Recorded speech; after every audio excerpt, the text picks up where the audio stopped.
If you remember, I was given a question about how do all of these spiritual gifts flesh out in the New Testament? And what does it mean for our lives today? And I've done 4 videos up to this point. I want to encourage you to go back and watch those. But Sarav, who's my videographer, has reminded me that as we were talking through this process of how to answer this very comprehensive question several weeks ago, we decided there were some things that we didn't need to miss. And when I finished that 4th video, I did not have all of the information that probably you needed to get an even better understanding of spiritual gifts.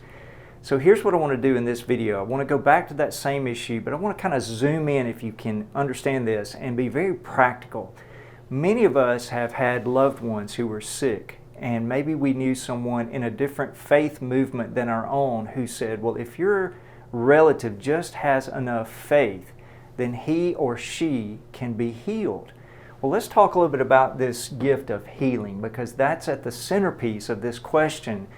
Because maybe you've got someone currently in your life who is sick, or who's in the hospital, or is facing some terminal illness, and you've been told by people in your neighborhood or in your friend circle, if your family member just has enough faith, then instantly God can restore and heal your relative. Well, we've all seen people who were in those positions and they did not make it. They ended up passing away and they died, and we looked back and wondered, did they just not have enough faith to instantly be healed? And I want to just kind of clarify today that when we talk about healing, we could add into this same category miracles or some of the others. Then I think we need to understand that it can be done instantly. Sometimes God does choose to reach down in someone's life when that person is sick or facing death, and He chooses, because of His sovereign will that we can't even sometimes comprehend, He chooses to instantly heal that person. But I also believe that God can bring the healing process more slowly. It doesn't always have to be instant. We get fixated on this instant side because many of the great miracles that we read about in the Old Testament and even into the New, they were instant healings.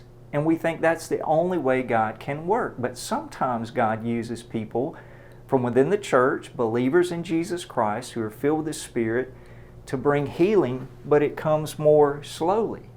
It still requires faith. It requires a faith in a God who has the power to do amazing things. It has a faith that believes in Jesus Christ being the Son of God, who was killed on a crucifixion cross and then buried and resurrected on the 3rd day and ascended back to heaven and is coming again one day. It's the same faith that we have in our God, but this time He's going to heal more slowly. Because at the root of this is, what is the real goal of healing?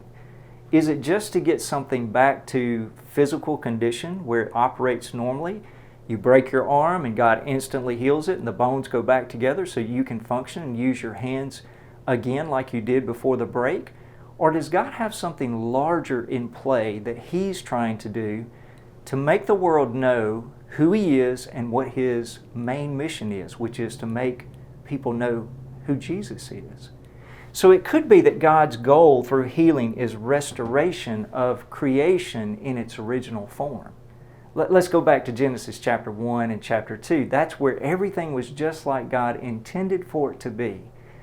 The sun and the moon were in the sky with the stars. You had the animals roaming across the planet with vegetation to eat. You had Adam and Eve who were being stewards of the earth, and everything was just like God wanted it. And then something happened in Genesis 3, and we know what it is. It's called sin.